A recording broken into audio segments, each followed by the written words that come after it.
The broadcast is now starting. All attendees are in listen-only mode.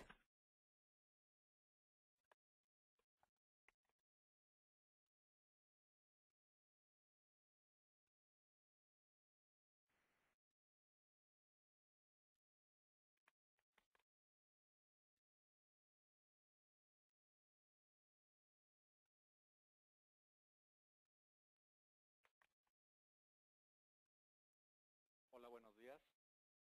Gracias por acompañarnos a este primer webinar de una serie de 3 que tenemos programados en los próximos 40 días. Antes que nada, quiero presentarme. Mi nombre es Francisco Caballero y yo soy la cabeza de Alliance en el subcontinente latinoamericano. Buscaré responder las preguntas que hicieron al registrarse en este webinar y las que no seguramente quedarán resueltas en los siguientes 2 webinars de los días próximos, que son de conceptos más avanzados. Antes de empezar, quiero decirles que yo soy muy malo para dar exposiciones, pero soy muy bueno para explicar, por lo que necesito que pregunten. En la pantalla que tienen abierta van a ver una interfase a su derecha que dice Questions. Ahí pueden hacer las preguntas en el momento que les llegue una duda. Por favor, escríbanla. Me va a llegar a mí por escrito y se las voy a intentar contestar en ese mismo instante. Muy bien, empecemos.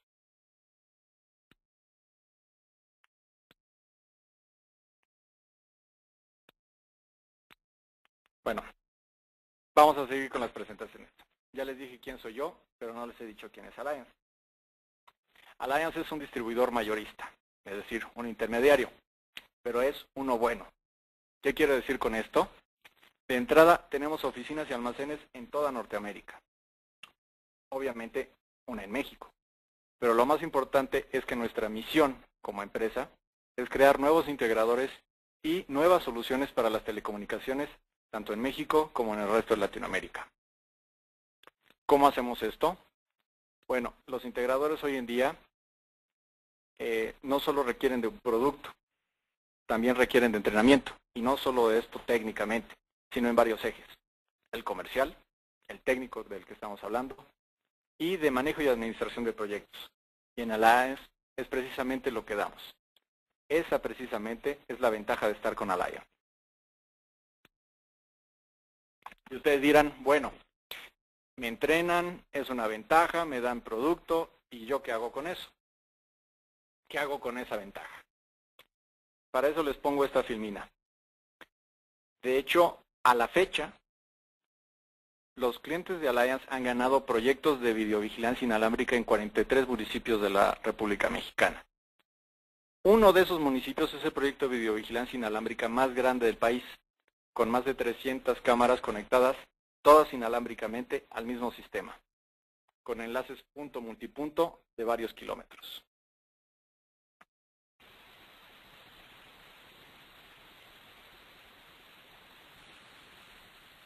Bueno, ahora sí, por último, antes de empezar el seminario, quiero invitar a todos nuestros participantes a los siguientes seminarios, que son de un nivel más avanzado que este. La invitación es la misma que les llegó a sus correos electrónicos, nada más tienen que registrarse en donde dice regístrese aquí, de cada uno de los seminarios que vienen. El próximo es el 6 de julio y el que sigue es el próximo 3 de agosto.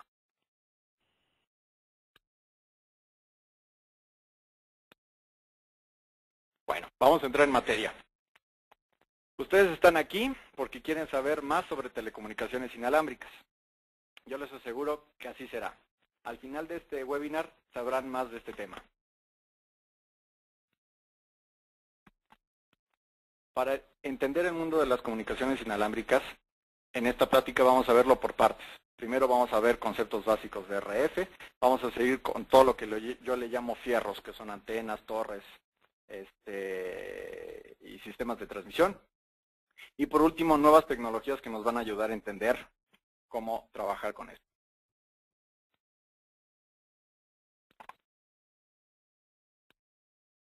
Comunicación inalámbrica.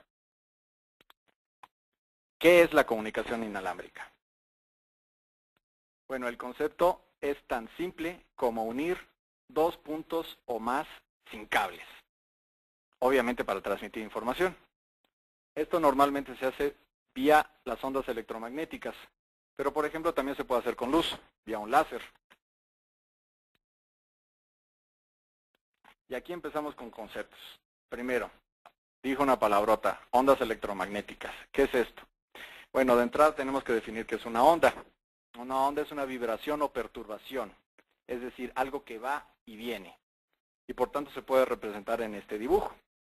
Si se dan cuenta, este dibujo lo que nos representa es una señal que sube y baja, va y viene. A ese ir y venir, al momento de que regresa al punto de partida, se le llama un ciclo. Y a una de estas ondas, al número de ciclos que da en un segundo, se le llama frecuencia. Y a esa frecuencia se le mide en hertz. Entonces, en esta filmina que estamos viendo que una onda termina 2 ciclos en un segundo, por ende decimos que tiene una frecuencia de 2 hertz. Y como estas ondas se pueden mover realmente rápido, nosotros lo que hacemos para evitarnos el número de ceros es usar abreviaciones. Entonces tenemos que un kilo nos quita 3 ceros, un mega nos quita 6 ceros y un giga nos quita 9 ceros. Por lo tanto tenemos, en vez de decir 5000 Hz decimos 5 kHz, en vez de decir 5 millones de Hz decimos 5 MHz. Y así sucesivamente. Esto nos va a ayudar más adelante porque es un concepto que vamos a usar mucho. Bueno, ya definimos ciclo y frecuencia. Ahora vamos a definir otro concepto que es longitud de onda. La longitud de onda es la distancia que recorre precisamente una de estas ondas en un ciclo. Como nosotros vimos, estas ondas pueden ir realmente rápido, es decir, pueden subir y bajar realmente rápido, y además se mueven a la velocidad de la luz. La distancia que pueden recorrer en uno de esos ciclos puede ser realmente rápida. Por ejemplo, en una frecuencia de 150 MHz, la distancia que recorre en un ciclo es de 2 metros y decimos que su longitud de onda es de 2 metros. A una frecuencia de 5.8 GHz, la distancia que recorre en ese periodo, en ese ciclo, es de 5.2 centímetros. Y se dice que su longitud de onda es de 5.2 centímetros.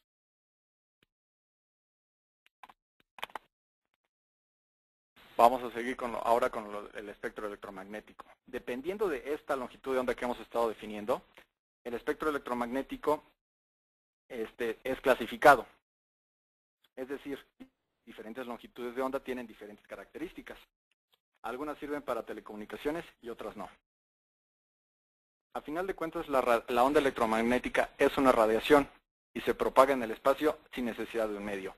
Precisamente esa es la diferencia entre una onda mecánica normal y una onda electromagnética, que esta no necesita un medio para ser propagado.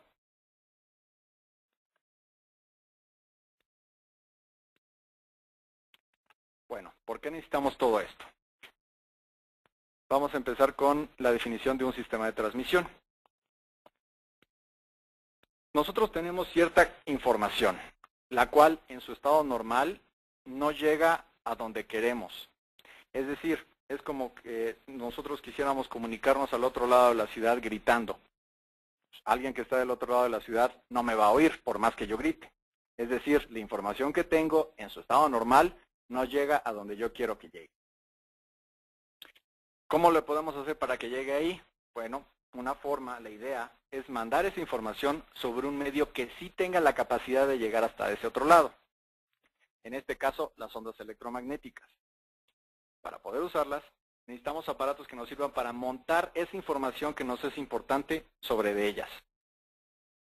A estos aparatos se le llaman transmisores y a lo que hace el proceso contrario se le llaman receptores.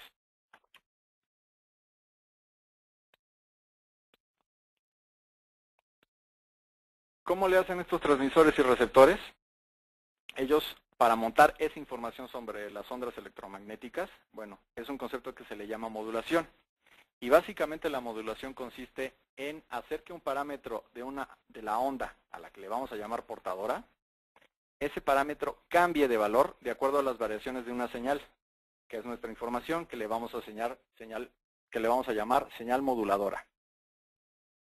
Esto normalmente se puede hacer de dos formas, ya sea en AM o en FM, amplitud o en frecuencia. Y aquí tenemos dos ejemplos de cómo se hace esa variación de un parámetro de la portadora respecto a nuestra información que tenemos. Y muy bien, bueno, pues con eso ya podemos mandar algo como una voz o alguna señal analógica del otro lado. Pero actualmente las comunicaciones han avanzado mucho y ahora todo es digital. El primer paso para poder volver a algo del mundo analógico al mundo digital es el muestreo. ¿Qué quiere decir esto? Bueno, a una información como esta, filmina que tenemos aquí, a esta señal, lo que vamos a hacer es tomar ciertas muestras cada tiempo de esa señal y convertirlo en un vector de datos. Todo este vector de datos, todos estos puntos de muestreo, los formamos uno tras de otro y formamos un tren de datos.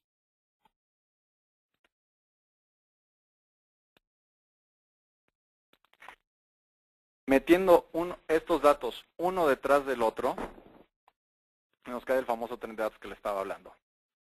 Es algo como el código Morse, pero es mucho más rápido. Esto ya es una señal digital. Como nuestra señal es ahora un tren de pulsos y no una señal analógica, nuestro sistema se complica mucho más. Y necesitamos ahora modular digitalmente.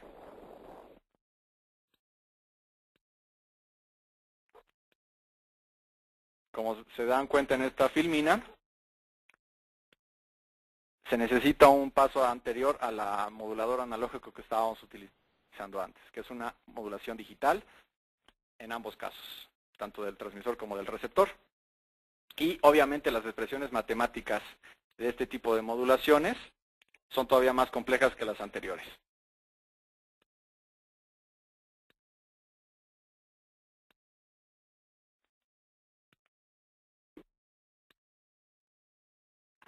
Bueno, entonces ya tenemos ahora un nuevo tipo de modulación que es la modulación digital. ¿Cuál es la forma más fácil para entender este tipo de modulaciones? Bueno, la forma más fácil es verlas como estados o símbolos, es decir, son momentos en donde yo estoy mandando un símbolo a través de mi portadora y dependiendo de ese símbolo yo puedo mandar cierta información. Aquí tenemos una modulación muy sencilla de nada más de dos símbolos. Entonces yo tengo un estado o símbolo que me significa un 0 y un estado o símbolo donde tengo un 0 o donde tengo un 1. Esto ya es propiamente una modulación digital. Aquí tengo un par de preguntas en donde me dicen que necesitamos aumentar el audio. Voy a intentar hablar un poquito más fuerte. Si a esta otra modulación, QPSK, tiene 4 estados, si se dan cuenta. Son 4 cambios de fase. Estos 4 estados me permiten meter 2 bits en cada estado. ¿Qué quiere decir esto? Bueno, tengo una eficiencia espectral del doble de la modulación pasada. En la modulación pasada nada más tenía, como ven aquí, nada más podía representar en 2 estados pues, un bit en cada uno. Aquí como tengo 4 estados puedo representar 2 bits en cada uno. En siguientes casos, como estas constelaciones de modulaciones más complejas, como el 16QAM, aquí ya puedo representar 4 bits por cada estado. Y así sucesivamente, se empiezan a hacer más complejas estas modulaciones. Y si se dan cuenta también, la distancia entre cada uno de estos símbolos es mucho menor, lo cual me hace más difícil poder identificar rápidamente de qué símbolo estoy hablando. A esto se le llama interferencia intersímbolos. Y hay modulaciones más complejas, ¿no? Aquí les estoy mostrando yo una modulación 64QAM que tengo 6 bits por símbolo. Y todavía existen modulaciones más complejas. Por ejemplo, tenemos hasta 256QAM. En resumen, nosotros con estas modulaciones digitales tenemos cuántos bits por hertz, es decir, cuántos bits se pueden codificar por símbolo. Este cuadro es importante porque nos puede servir para escoger equipos, ya que los equipos más finos logran mayores eficiencias. Solo hasta hace poco, algunas marcas con mucho marketing seguían utilizando equipos para acceso con modulaciones muy sencillas, como las dos primeras que tenemos aquí, FSK y DPSK. Y solo hasta algunos meses lanzaron equipos con modulaciones más eficientes, como 64 QAM y 256 QAM. Alguien que ya tiene este concepto muy claro y le ofrecen un equipo que tiene modulación FSK al precio de otro que tiene modulación 64 QAM, pues automáticamente podría descartar el uso de equipos con aplicaciones más sencillas. A ver, aquí tengo también unas cuantas preguntas. Ok, bueno, me están diciendo que ya se escucha mejor. Bueno, vamos a seguir con esto.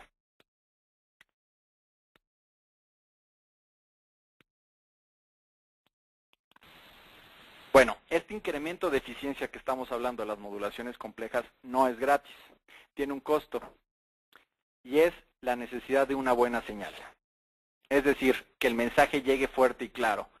Si el mensaje no me llega fuerte y claro y es muy rápido, no lo voy a entender. Es igual que una persona que me habla muy rápido y hay mucho ruido, no lo voy a entender. Es decir, en una modulación digital, cuando hay ruido, tenemos errores al momento de decidir qué símbolo es, porque están muy cerca un símbolo de otro. Para no tener errores en una modulación sencilla, no se necesita mucho, como lo indican estas gráficas y como el ejemplo que les dije de una persona que habla rápido o lento cuando hay mucho ruido. Pero cuando empezamos a necesitar una modulación más compleja, se requiere mayor señal. A esto en este argot se le llama relación señal a ruido y se le denomina con la abreviación SNR. Es algo que también van a ver mucho en las hojas técnicas de los equipos. Ok, veamos, aquí tenemos un par de preguntas más.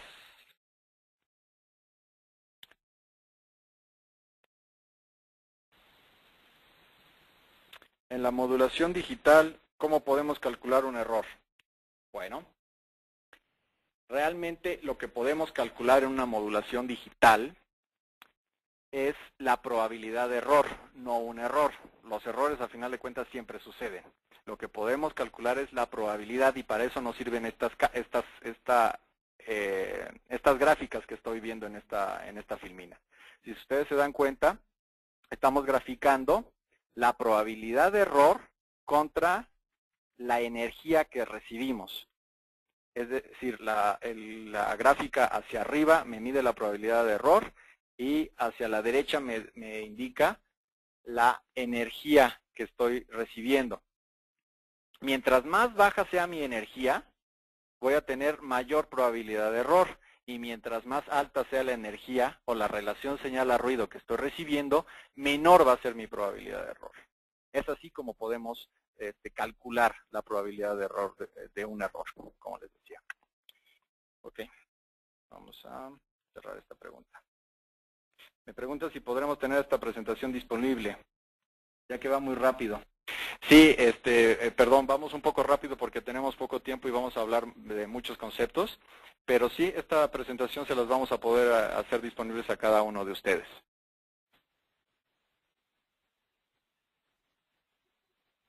Aquí tengo una pregunta que dice ¿qué es RB?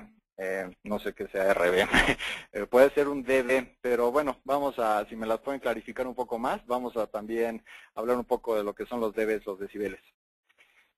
Ok, sigamos con la presentación.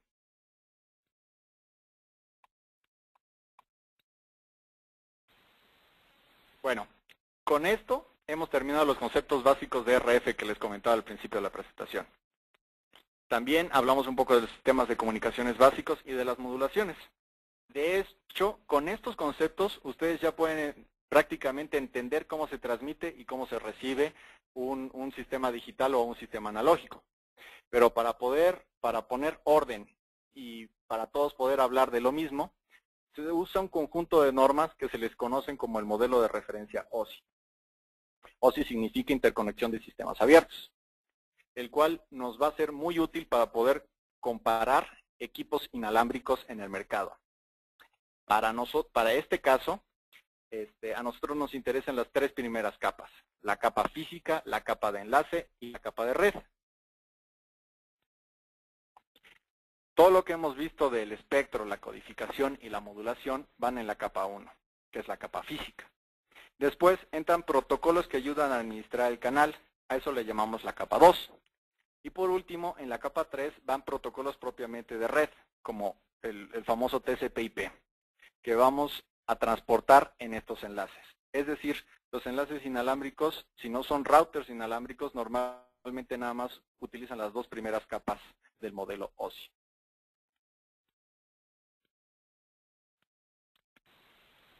Vamos a hablar ahora un poquito más de capa 2, ya que la capa 1 ya la tienen más clara.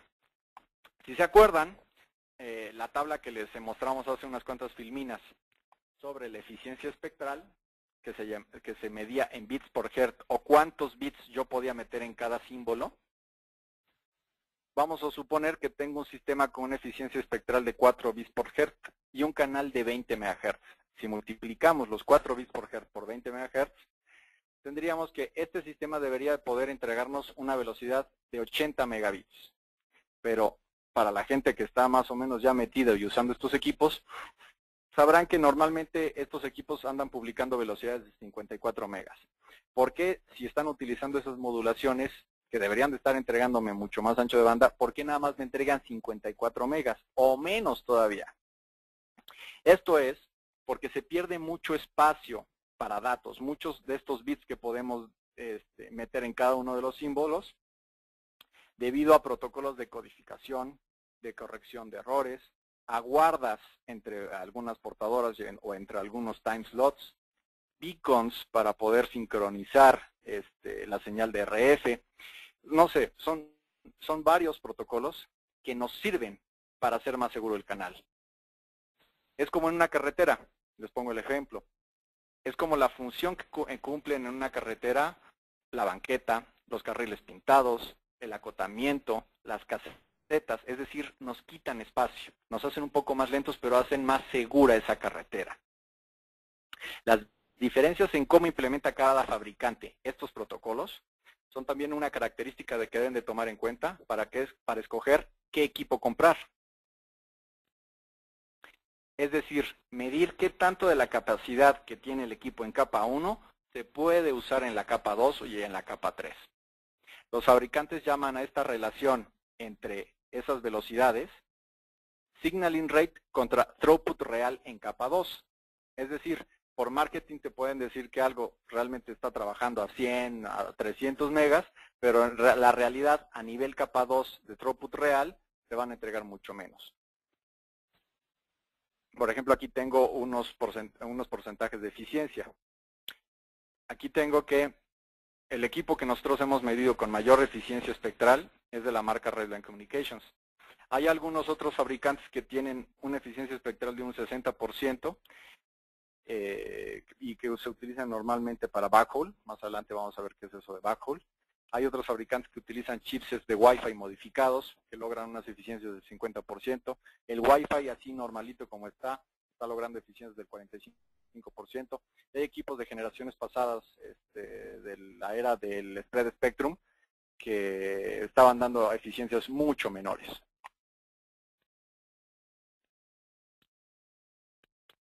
Ok, vamos a ver, aquí tengo un par de preguntas más.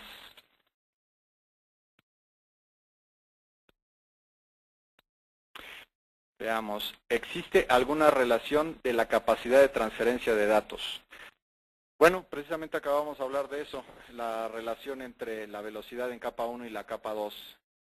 Esto, como les había dicho, cada fabricante lo maneja de una forma distinta y tienen patentes en esos protocolos, tanto de transmisión como de recepción. Por lo tanto, algún fabricante que tiene una ventaja tecnológica ahí, pues la va a presumir mucho de esto, ¿no? De que tiene mayor eficiencia espectral en transferencia de datos.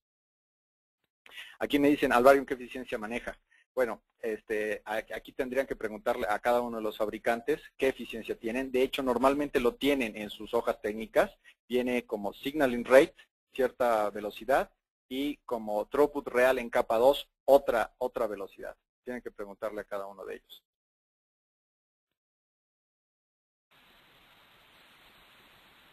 Okay.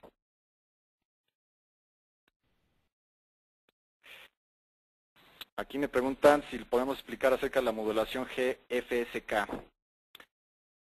Es una variación de FSK esa modulación, pero no tengo nada preparado sobre eso. Si gusta Minor Santizo, si nos puede mandar un correo, le podemos mandar un poco más de información al respecto. Y a ver, aquí la última que tengo aquí abierta. En el caso del espectro, ¿cómo definimos el canal por donde se comunicarán los medios? Vamos a hablar de canal de transmisión en unas 4 o 5 filminas, así que no contesto ahorita.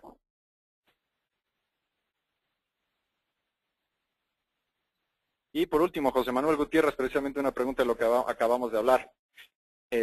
Hola, en promedio, ¿cuál es el porcentaje que disminuye? ¿Cuál es el porcentaje que disminuye el ancho de banda? Bueno, de hecho es muchísimo. Como les comentaba, solamente de pasar de la modulación, lo que nos da la modulación, a el ancho de banda que se puede utilizar realmente, estamos hablando de en promedio un 60% de ancho de banda utilizable, es decir, se pierde como un 40% de la velocidad nada más en protocolos de radio. Bueno, vamos a seguir. Antenas. Ya hablamos un poquito de las bases de la capa 1, de la capa 2, vamos a regresar un poco a la capa 1. ¿Qué tienen que ustedes ver en una antena para tomar una buena decisión? Una antena le proporciona al enlace o propiamente al radio 3 cosas: ganancia, dirección y polaridad. Para mí, yo siento que es tan importante en una antena tanto la ganancia como la dirección y la polaridad de las señales de RF que está generando. De ahí nosotros podemos clasificar a las antenas en 3 tipos principalmente. Es una antena direccional, que manda la energía en una dirección; una antena omnidireccional, que manda la energía en varias direcciones; y una antena sectorial, que no es tan direccional, porque manda la energía en una apertura mucho mayor.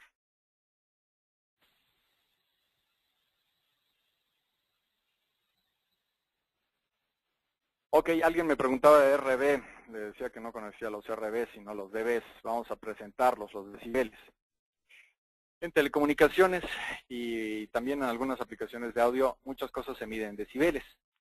El decibel es una unidad logarítmica que nos sirve para medir diferencias entre 2 magnitudes. Quiero ser muy claro con esto, son diferencias entre 2 magnitudes. Por tanto, siempre que usamos decibeles es necesario indicar contra qué estamos comparando. Es decir, tener un inicio, un 0. Por ejemplo, en audio, 0 decibeles quiere decir el mínimo sonido que un humano puede escuchar. En electrónica hay muchos tipos de decibeles. Se pueden usar dBwatts, dBis, dBms.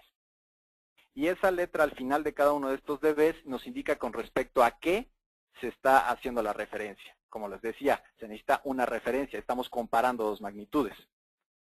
Por ejemplo, 0 dBwatts implica 1 watt, 10 dBwatts, 10 watts, 20 dBwatts son 200 watts.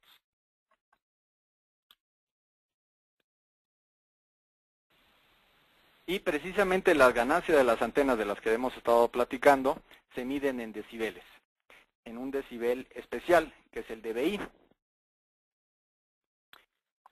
Normalmente la ganancia de una antena se le maneja como una amplificación, lo cual es totalmente falso. Una antena no amplifica, ya que no inyecta energía a la señal, porque no tiene elementos activos. Una antena es un elemento pasivo. Lo único que hace es direccionar esta energía. Y dependiendo de qué tanto la direcciona, se puede clasificar en varias formas, que es lo que ya habíamos hablado, ¿no? De las direccionales, de las sectoriales o de las omnidireccionales. Para poder hablar de las ganancias de las antenas, necesitamos presentar el concepto de antena isotrópica, que es la primera que tenemos aquí. Se trata de una antena imaginaria, que no existe en la vida real. Es una antena puntual perfecta, que radia para todos lados haciendo una esfera. Esta antena isotrópica es la referencia con la cual se miden todas las ganancias de las antenas. Es por eso que las antenas se miden en dBis. La I quiere decir isotrópica. Es decir, la ganancia comparada de esta antena, la antena que estamos midiendo, con respecto a la ganancia de una antena isotrópica.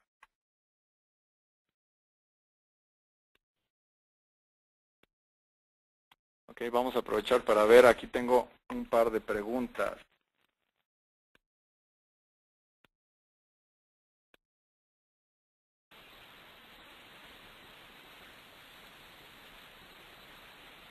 Vamos, aquí tengo. ¿Cuál es la relación entre eficiencia y señalización? Bueno, es algo de lo que habíamos estado platicando, ¿no? A final de cuentas, hay muchos protocolos de señalización que afectan en nuestro ancho de banda real. Un poco más tarde vamos a platicar un poquito más sobre eso, ancho de banda real. El tipo de antena impacta en el porcentaje de eficiencia del equipo transmisor. En el caso del espectro, sí, el tipo de antena impacta en el porcentaje de eficiencia del equipo transmisor. Sí, afecta muchísimo, no tanto en la eficiencia, pero en el performance general. Vamos a hablar también un poco más acerca de eso más adelante.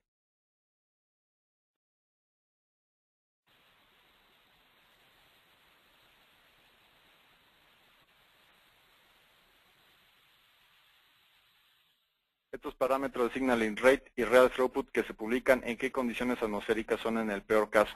Depende del fabricante. Vamos a hablar también un poquito más de esto más adelante. Algunas nuevas tecnologías que nos ayudan a tener un mejor performance a mayor distancia y que la distancia no le pegue tanto al performance de los equipos. Bueno, alguien me está preguntando en megapíxeles. Al final de la presentación, las últimas 10 slides, hablamos mucho de video.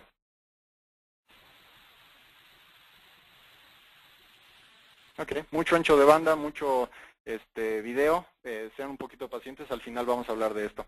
Vamos a seguir.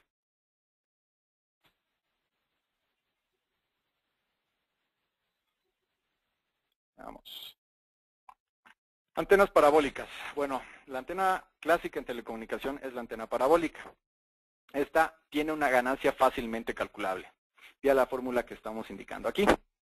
Y se mide en dBis, como ya explicamos anteriormente. dBis es con respecto a la antena isotrópica. Y como esta antena manda toda la energía hacia su frente, se le llama una antena direccional y se clasifica de esa forma. Siguiendo con las características de las antenas, ya hablamos de ganancia y de direccionalidad. Ahora vamos a presentar un nuevo concepto que es el de polarización. Como hemos platicado, las ondas electromagnéticas se propagan muy parecido a lo que lo hace la luz. Se pueden separar y estas ondas electromagnéticas, al igual de la luz, se pueden separar dependiendo del plano eléctrico del cómo fueron generadas. A esto se le llama orientación de su campo eléctrico. Es decir, la polaridad de una antena es la orientación de su campo eléctrico. Esto puede ser de tres formas principalmente. Todas tomando el horizonte del terrestre, es decir, del planeta, como referencia. Una polarización horizontal se dice cuando el campo eléctrico es paralelo al horizonte. Vertical es cuando es perpendicular al horizonte. Y circular es una polarización especial en donde la polarización de la antena cambia continuamente.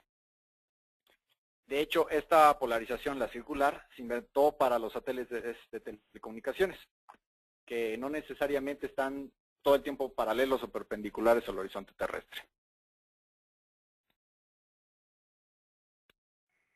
Bueno, hablando un poquito de parámetros, ¿en qué nos debemos fijar para seleccionar una buena antena, ya que estamos hablando de esto? Los parámetros que vemos aquí son los que podemos encontrar en cualquier hoja técnica de una antena y de varios fabricantes. Estos nos miden, por ejemplo, el primero, cuánto aislamiento tenemos de una señal contra una señal en distinta polaridad en la misma frecuencia que nos está llegando a la antena. El otro, qué tan eficiente es la antena en direccionar la energía hacia donde nosotros queremos. Qué tantos grados abre en esa dirección. Su ganancia, que ya definimos qué es. Su frecuencia de operación y el material del que está hecha. Bueno, resumiendo acerca de antenas, uno debe de seleccionar la antena adecuada a la cobertura que quiere dar.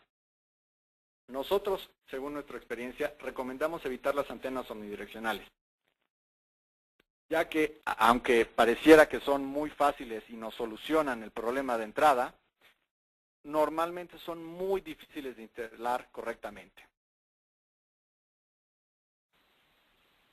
Luego, después de escoger esto, escoger el material de la antena. Pueden ser de acero, de rejilla, de aluminio, de plástico. Dependiendo, esto lo debemos de tomar en consideración dependiendo de la zona donde va a ser instalada.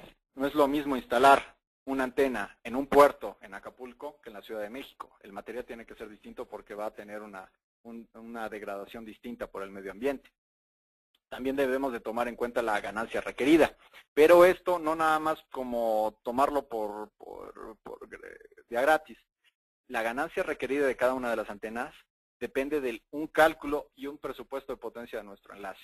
Es decir, la antena que vamos a necesitar tenemos que calcularla.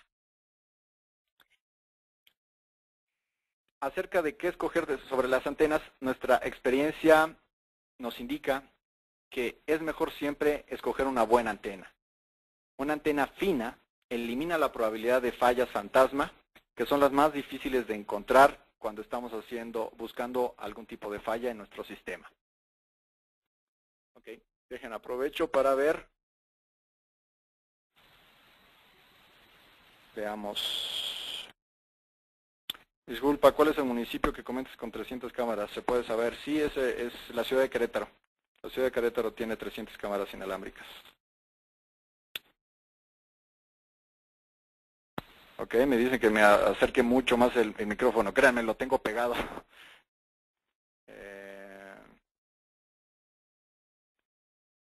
Ok, me siguen preguntando de megapíxeles, vamos a hablar un poquito más adelante. ¿Qué tan eficiente es RF para transportar megapíxeles? Sí, sí se puede hacer, pero hay que tomar muchas consideraciones.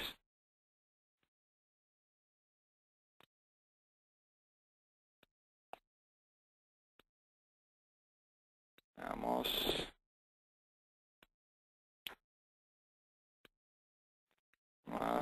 ¿Qué es el throughput? Bueno, ya lo definimos. El throughput, a final de cuentas, es cuánto podemos sacar de un equipo.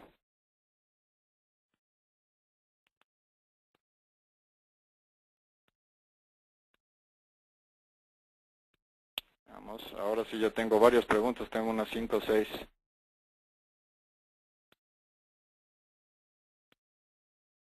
Veamos, ¿qué más tenemos aquí?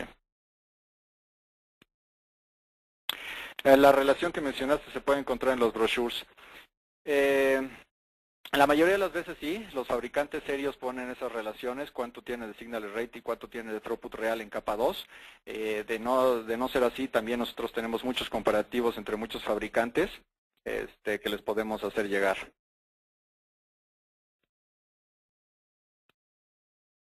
¿Qué más? ¿Qué tan indispensable es la línea de vista? Es un concepto que vamos a ver más adelante. ¿Qué más? Uy, ya tengo aquí como unas 5 o 6. ¿Cómo se realiza el cálculo de las antenas, como comentas? Bueno, el cálculo de las antenas se tiene que considerar muchas cosas. Normalmente todo es en decibeles. Se tiene que considerar la potencia de salida del radio, la ganancia de la antena, la pérdida por propagación en la distancia y las ganancias a la hora de recibir la señal del otro lado. Y sobre eso también debemos de tomar en consideración atenuaciones como lluvia, etcétera, ¿no? Es una forma, bueno, es un cálculo que nosotros los podemos ayudar a hacer. Nosotros tenemos personal para hacerlo y también se les puede enseñar cómo hacerlo. Eso lo vamos a ver más detalle en toda la serie de webinars que vamos a tener más adelante. Adelante. Bueno, vamos a seguir. Ya vimos lo que son las antenas, ya lo resumimos. Alguien me preguntaba del canal de transmisión. Bueno, ya que tenemos claro para qué necesitamos una buena antena, el radio que usemos también tiene que ser el indicado. Debe de ser potente, pero no debe de ser sucio. ¿A qué me refiero con ser sucio? Bueno, un radio sucio manda energía fuera del canal que nos corresponde. Los fabricantes deben de cumplir con ciertas máscaras de transmisión que determinan la cantidad máxima que se permita salga del canal que nosotros tenemos asignado. Por desgracia, no todos los fabricantes cumplen estas máscaras. Y este es un criterio para poder seleccionar un radio adecuado para nuestra aplicación. Es decir, de nada me sirve comprar varios radios que son muy sucios y ponerlos en la misma torre porque se van a andar interfiriendo entre ellos.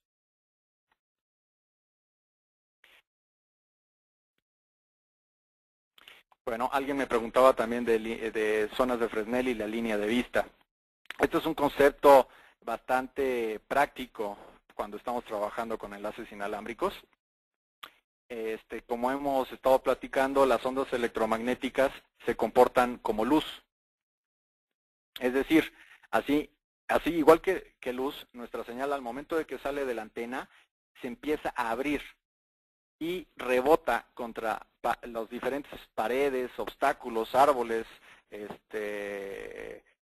edificios que hay en la trayectoria de nuestro enlace, generando lo que nosotros llamamos reflexiones y refracciones, es decir, es como luz, rebota por todos lados. Si un enlace es libre de reflexiones, es un buen enlace, o por lo menos se va a comportar de una forma idónea. Es aquí donde nace el concepto de las zonas de Fresnel. Esto muy poca gente lo explica, nada más hablan como de la primera zona de Fresnel y no dicen por qué se tiene que librar la zona de Fresnel. La razón para librar por lo menos la primera zona de Fresnel es tener un enlace libre de reflexiones, para evitar,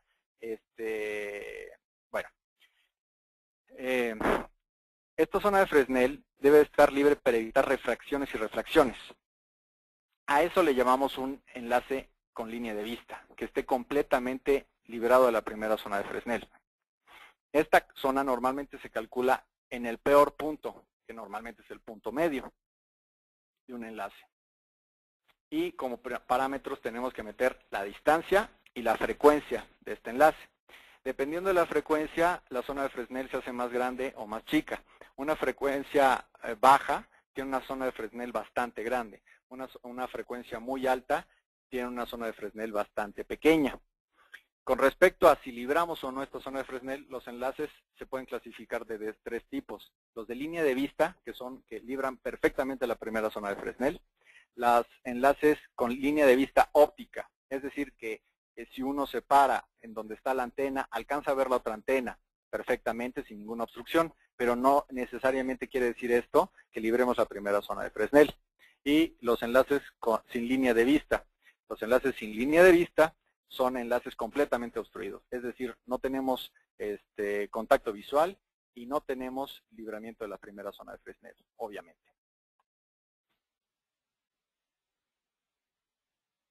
Bueno, siguiendo con el concepto del canal y de la portadora, si nosotros hacemos una gráfica del canal donde estamos transmitiendo en el espectro electromagnético y graficamos frecuencia contra amplitud, veríamos a nuestra portadora en nuestro canal. A esto que estamos viendo aquí, a este concepto se le llama portadora sencilla. Es decir, tenemos un solo canal con una sola portadora con un solo tren de datos.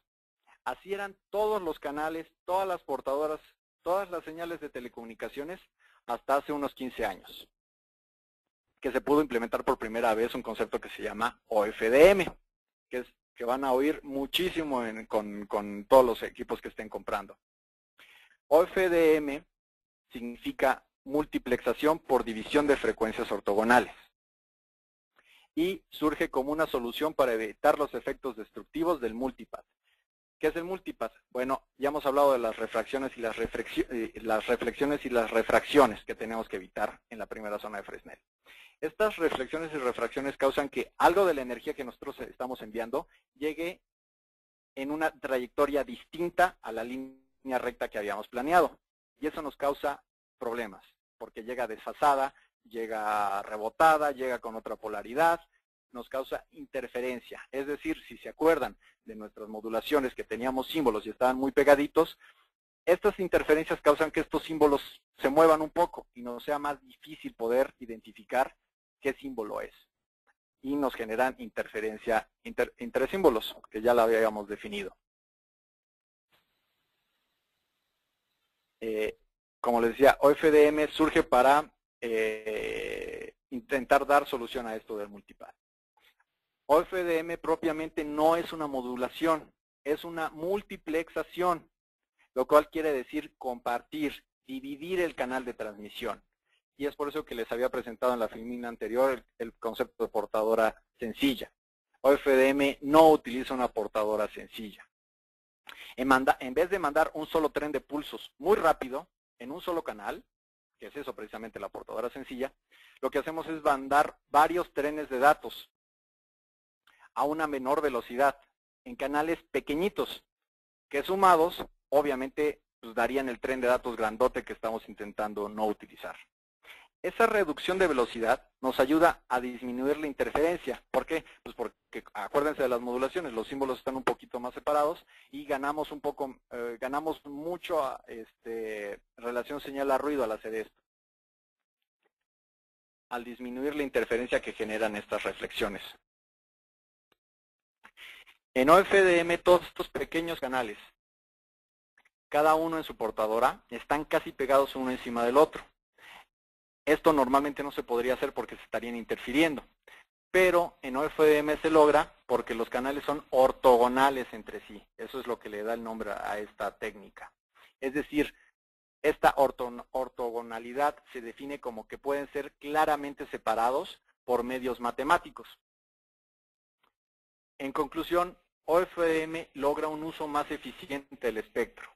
Una de sus grandes ventajas es que además de eliminar los problemas que tenemos con las reflexiones y las refracciones, también disminuimos mucho lo que son el efecto que tienen sobre nosotros los desvanecimientos. Esos desvanecimientos son de repente que baja la potencia de una señal. Normalmente afectan a las portadoras sencillas, pero en este caso, como estamos utilizando varios portadores, únicamente afectan a una o a un grupo de portadoras. Esto es muy fácil de detectar y de corregir con los otros canales que estamos enviando, con las otras portadoras que estamos enviando. En un sistema normal de una sola portadora, esto sería muy, muy difícil de hacer.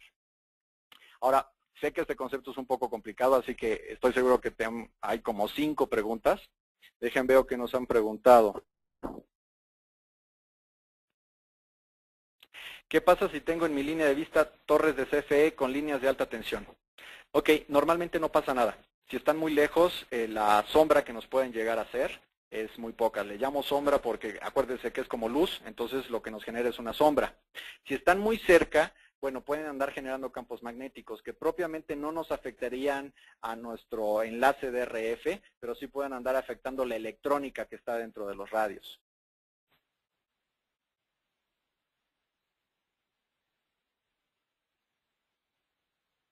Me están preguntando sobre las estructuras de cámaras, si son mesh o no son mesh. Nosotros no recomendamos el utilizar una red 100% mesh para transporte de video. Se necesita poder sacar ese video. Es algo que se va a ver en los seminarios más adelante. De todos modos, tengo aquí una otra filmina de consideraciones para video que vamos a ver en unos minutos más. ¿Cuál es el fade margin recomendado para los enlaces inalámbricos? Depende de la distancia. Esto es una respuesta directa. Un enlace muy largo necesita mucho mayor fade margin que un enlace más corto. ¿Cuáles son los mejores materiales para las antenas? Bueno, hay de miles de materiales. Realmente las mejores antenas, según mi experiencia, son las de aluminio.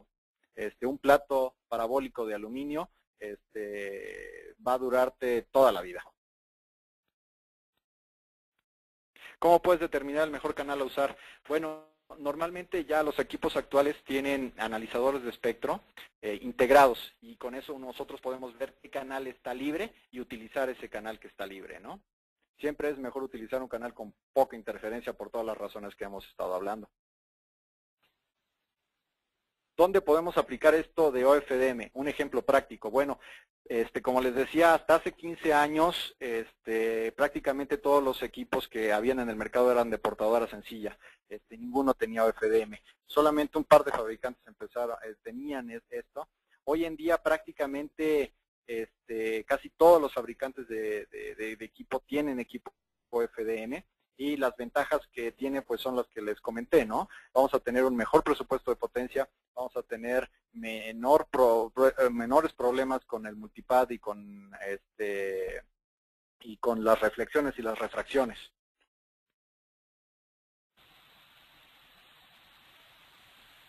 ¿Cómo podemos resolver el problema de la no línea de vista? Bueno, OFDM ayuda mucho. En las próximas filminas vamos a hablar precisamente de qué se recomienda con los enlaces sin línea de vista.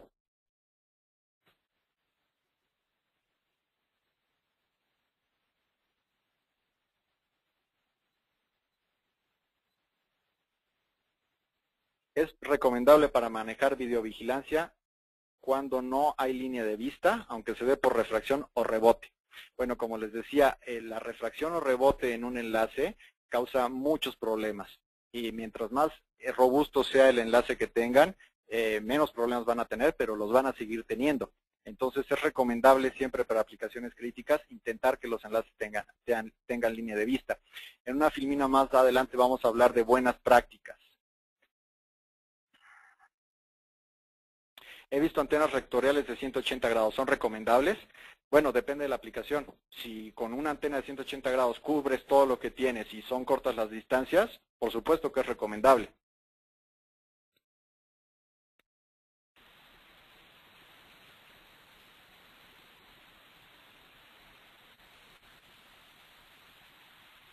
He visto algunos gráficos que se presenta un valor de Fresnel. ¿Es Fresnel o es otro término?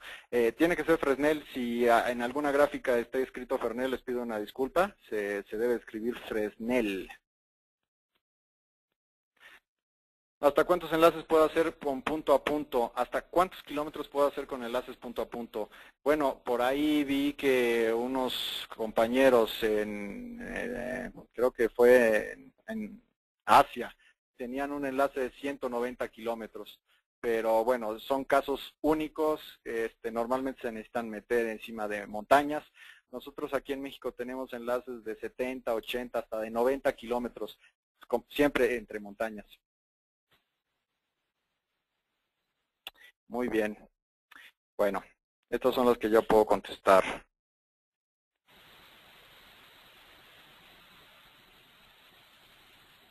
Vamos a seguir. Ya contesté varias preguntas. Vamos a seguir con OFDM. Ok, ventajas. Alguien me preguntaba, casos prácticos. Como les decía antes, prácticamente nadie usaba OFDM. Las ventajas son tales y tantas que prácticamente ahora todos los fabricantes usan OFDM. De hecho, Wi-Fi, sus primeros estándares no lo utilizaban. Ahora, a partir de BIG, todo el mundo está utilizando Wi-Fi.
Hola. Hola, perdón, tuvimos una pequeña falla técnica, estamos reanudando, se me cortó el audio, pero ya estamos aquí de regreso. Ya que hablamos de FDM, ahora vamos a empezar a hablar de enlaces punto a punto y de enlaces punto multipunto. Ya hay algunas preguntas ahí sobre esto precisamente. Obviamente tenemos gente que está en este webinar de mucha experiencia y gente que está empezando, ¿no? Bueno, enlaces punto a punto. Tipos de enlaces. Un enlace punto a punto puede ser de muy baja capacidad y muy bajo costo, o de muy alta capacidad y alto costo. Hay de todo en el mercado. Hay para largas y también para cortas distancias. ¿Cuál es nuestra recomendación? Bueno, como aquí nuestra recomendación, nuestro enfoque es para seguridad, recomendamos el uso de enlaces punto a punto en aplicaciones de alta capacidad para transportar varias señales de varias cámaras en distancias medias y largas. Esa sería la recomendación para enlaces punto a punto. Aunque obviamente eso no quiere decir que también lo puedan usar para distancias cortas si la aplicación así lo amerita. Los enlaces punto multipunto. Bueno, los enlaces punto multipunto tienen una muy buena característica. Es que ahorran espectro, ya que el ancho de banda de una P o como le quieran llamar, una estación base, es compartido por varios EPs o suscriptores, porque se usa un solo canal. Es decir, con un solo canal yo le estoy dando señal a varios clientes. Y es por eso que nosotros recomendamos los enlaces punto multipunto para aplicaciones de seguridad, para conectar varios puntos o cámaras juntos a un solo punto destino.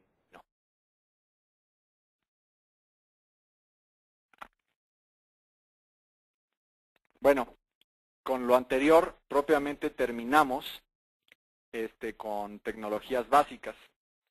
Ahora vamos a empezar a analizar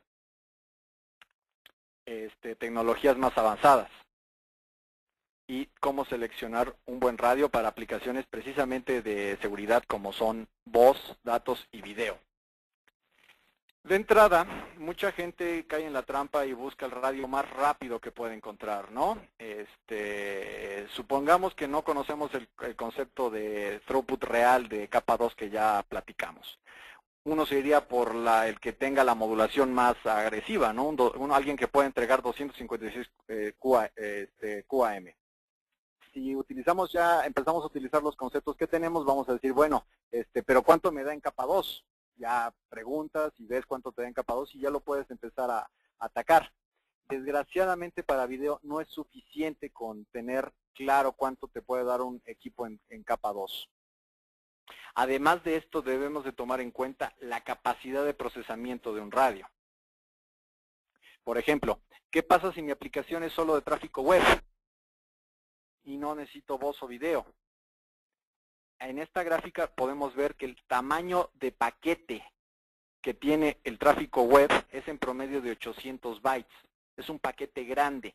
Los paquetes grandes son muy fáciles de manejar por los equipos. En cambio, un paquete pequeño no. ¿Por qué pasa esto? Bueno, un equipo de bajo costo va a tener un procesador pequeño que no va a tener la capacidad de procesar muchos paquetes por segundo. Esta capacidad de paquetes por segundo, muy pocos fabricantes la publican. Es necesario que ustedes, al estar seleccionando un equipo para videovigilancia, tomen este parámetro en consideración y se lo pregunten a los fabricantes. Nosotros también tenemos varios comparativos aquí que les podemos hacer llegar. Por ejemplo, una aplicación de videovigilancia en megapíxel es el último de esta tabla. El tamaño de paquete es de 450 bytes y normalmente para una señal de alta definición megapíxel a 30 cuadros por segundo, nosotros necesitamos 14,000 paquetes por segundo por cámara. Entonces dirán ustedes, bueno, pues con que tenga suficiente paquetes por segundo, capacidad de paquetes por segundo, mi equipo va a funcionar. Bueno, ustedes dirán, con que tenga suficiente velocidad, mi equipo va a funcionar. Si ustedes ven esta gráfica, estamos graficando ancho de banda real, throughput, contra el tamaño de paquete. Y si se dan cuenta, la mayoría de los equipos, cuando uno reduce el tamaño del paquete, empiezan a perder velocidad. Eso es porque no pueden contar tus paquetes por segundo. Si regresamos a lo que habíamos dicho, que para una cámara megapíxel yo necesito, digamos que unos 4 megas de ancho de banda y 14,000 paquetes por segundo. Si nada más nos vamos por el ancho de banda, pues si el equipo dice que logra 45 megabits, pues la voy a lograr. Pero si el paquete no logra procesar por lo menos 14,000 paquetes por segundo, vamos a tener una disminución del ancho de banda y no va a pasar mi señal. Ejemplos de la capacidad de ciertos equipos. Un Wi-Fi convencional, un AP sencillo, nada más puede procesar 36,000 paquetes por segundo, mientras que un equipo de aplicación dedicada para videovigilancia o para megapíxel, puede procesar 176,000 paquetes por segundo. La diferencia es abrumadora, ¿no? Otra tecnología que se tiene que considerar mucho es MIMO. ¿Esto qué quiere decir? MIMO significa Multiple Input, Multiple Output. Esta nueva tecnología ha generado mucha atención en el medio porque ofrece incrementos muy buenos de velocidad, de throughput real y alcance sin necesidad de requerir más ancho de banda. Los equipos MIMO en sus especificaciones publican su tipo de transmisión. Podemos tener equipos 2x2.1, 2x2.2, 3x3.2. ¿Qué quieren decir estos números? El primer número quiere decir con cuántos radios estoy transmitiendo. El segundo número, con cuántos radios estoy recibiendo. Y el tercero, cuántos flujos de información tengo. A final de cuentas, MIMO consiste en tener varios transmisores y varios receptores en el mismo radio, ¿sí? No es lo mismo que tener varias antenas.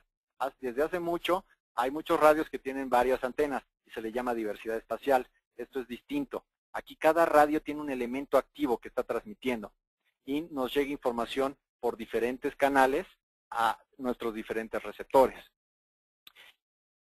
Esta duplicidad de transmisores y de receptores nos puede ayudar de dos formas y dependiendo de la forma que utilicemos se clasifica el tipo de MIMO. Tenemos MIMO tipo A y MIMO tipo B. El MIMO tipo A lo que nos hace es hacer más robusta la señal para buscar más distancia. Entonces, lo que hace un equipo MIMO A es que la misma información que manda en un flujo de datos, la manda por el otro flujo de datos para asegurar que llegue bien, con lo cual ganamos más distancia. El MIMO B nos sirve para aumentar el ancho de banda, la velocidad. Y lo que hace el MIMO B es que por un flujo de datos manda cierta información y por el otro flujo de datos manda información distinta. Es decir, duplicamos la cantidad de información que podemos transmitir. Creo que ahorita, ya que vimos los paquetes por segundo y ya presentamos esta nueva tecnología que es MIMO, podemos ver un poquito de las preguntas.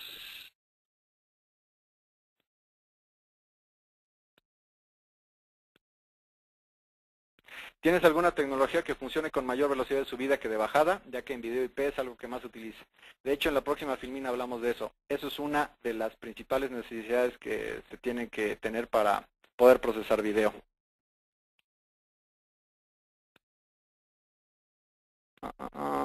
Veamos aquí.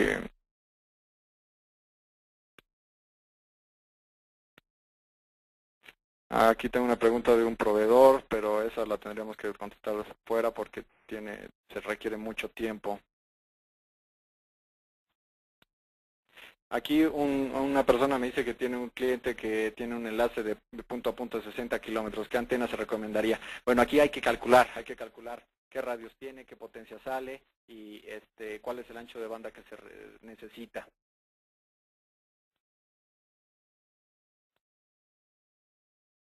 ¿Qué más? Principales consideraciones. Por favor, envíen los comparativos que hacen mención. Sí, por supuesto, a todos los que estén interesados en un comparativo, nada más mándenos un correo solicitándolo y se los hacemos llegar. Puedes hablar sobre Webion. Bueno, Webion es un fabricante de Wi-Fi que ha tenido algo de aceptación en Norteamérica. Tendríamos que hacer un seminario propiamente de esa marca para platicar bien sobre ellos. Para transmisión de video, ¿qué tipo de antena es la más adecuada? Vamos a hablar también al final sobre eso. Y en los otros seminarios principalmente. Oye, ¿qué onda con el PIRE? Oh, bueno, es un concepto que no quise meter aquí. Acuérdense que este seminario es de conceptos básicos. PIRE es la potencia isotrópica efectiva radiada. Y a final de cuentas, pues es la suma de todas las ganancias de la antena de transmisión y de la potencia de salida de los equipos. Se necesita precisamente para hacer los cálculos de propagación y de confiabilidad de un enlace. Bueno, les agradecería también que las preguntas que hicieran fueran respecto a lo que estamos viendo. Ya si tienen algún caso en especial o alguna necesidad de alguna asesoría, nos manden un correo electrónico directamente y les podemos dar solución a esto. Me están preguntando cuánto tiempo falta. Vamos en la filmina 44, esto termina por la filmina 54, así que yo creo que en unos 15 minutos estamos terminando. Bueno, vamos a seguir. Ya definimos qué es MIMO. Ahora, otro concepto que se utiliza mucho en el campo de las telecomunicaciones inalámbricas es la diplexación, que un enlace sea FDD o TDD. Hasta ahora lo que hemos estado hablando de una portadora, si se dan cuenta, es como que en un sentido. Lo modulamos, lo mandamos del otro lado y lo recibimos. Pero las comunicaciones son bidireccionales. A final de cuentas, nosotros tenemos que tanto comunicar de un lado como al otro. Y con lo que nosotros hemos estado platicando hasta ahora, pues tendríamos que duplicar todo. Tendríamos que mandar también un tren de datos hacia el otro lado, con otra portadora, con otro canal. A eso se le llama precisamente FDD, tener un canal de subida y un canal de bajada. Hay otra forma de hacerlo, que es utilizar el mismo canal que estamos usando para subida como para bajada. Y lo que hacemos es dar ciertos time slots, se les llama, es decir, vamos a tener un tiempo para subir y un tiempo para bajar en el mismo canal, con lo cual podemos ahorrar mucho espectro. Es tan simple como eso. No hay mayor ciencia en FDD y TDD. Obviamente TDD es más complicado de implementar, pero como ya lo hemos dicho, ahorra mucho espectro. Una desventaja del TDD es que es muy fácil interferir a otros radios. Por lo cual, normalmente si uno tiene un radio TDD, es recomendable que si vas a utilizar este tipo de radios, se puedan sincronizar entre ellos. ¿Qué es la sincronización? Bueno, la sincronización busca evitar la interferencia entre equipos.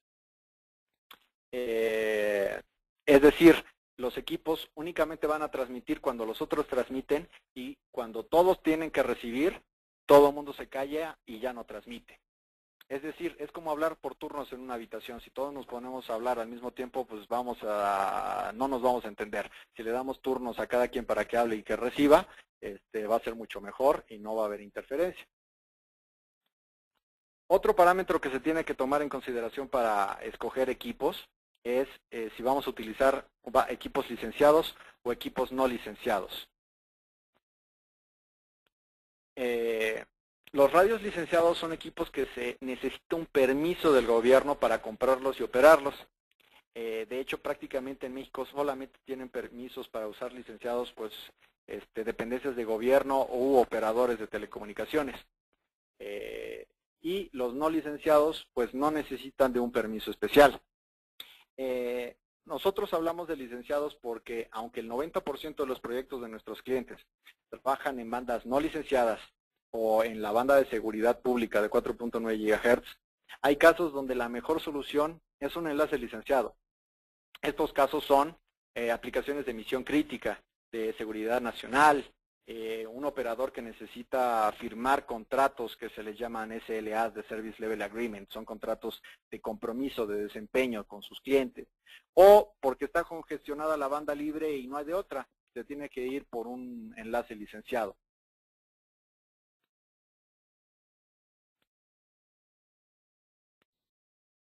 Ahí donde quedó mi mouse.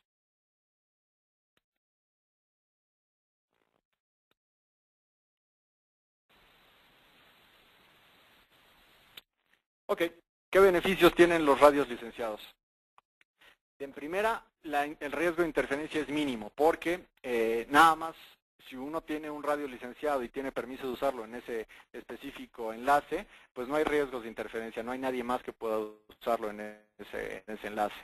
Tenemos normalmente mayor potencia, los equipos licenciados normalmente manejan mayores potencias que los equipos no licenciados.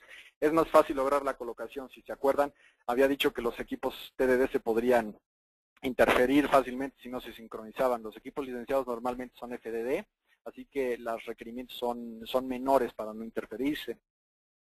Tenemos muchas interfaces disponibles. Los equipos licenciados, como al ser de operadores, pues tienen interfaces STM1, C3, fibra, cobre con gigabit de Ethernet. Hay muchas opciones.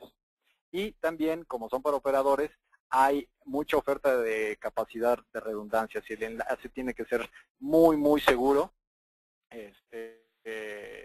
los licenciados normalmente son la mejor opción. ¿Cuáles son las desventajas? Bueno, es prácticamente imposible conseguir una licencia, como ustedes lo han visto, a cada rato hay licitaciones de espectro en México y pues los valores son de varios cientos de millones de dólares. Normalmente las antenas son muy grandes para enlaces cortos, porque normalmente los licenciados en bandas bajas se utilizan para enlaces muy largos y por lo tanto pues prácticamente no hay fabricación de antenas cortas.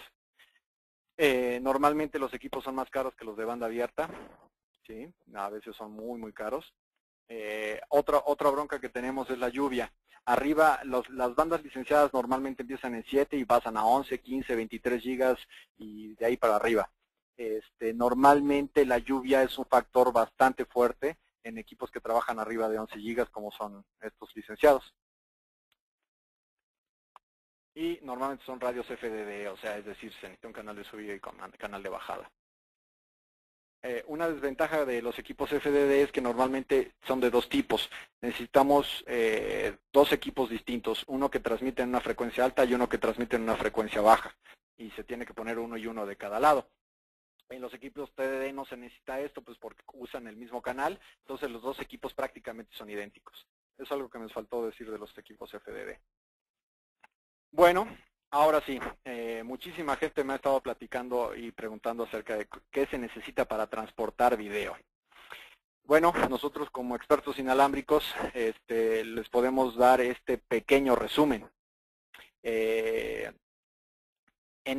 Pero en este webinar lo vamos a ver de una forma muy básica, ¿sí? Acuérdense que este webinar es de principios básicos. En los siguientes 2 seminarios que vamos a tener, esto se va a ver de una forma mucho más profunda por gente mucho más especializada que yo. Así que, bueno, espero que la mayoría de las dudas se queden resueltas con esto.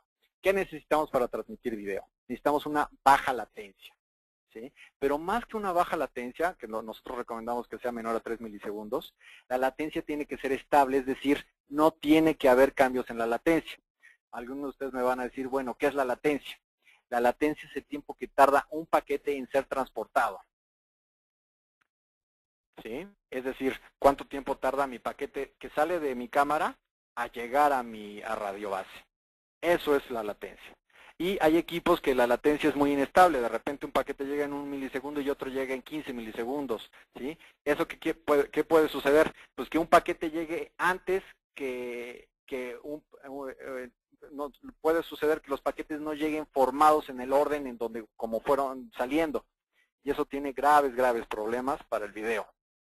Algo que también debemos de considerar es tener 0 pérdidas de paquetes. Nuestros enlaces tienen que ser muy confiables. El video normalmente se transmite en un estándar de capa 3 que no permite retransmisiones. Y en eso en algunos fabricantes de videovigilancia implica que se corte la transmisión del video. Es por eso que necesitamos tener prácticamente 0 pérdidas de paquetes. También necesitamos un equipo con un buen por de procesamiento.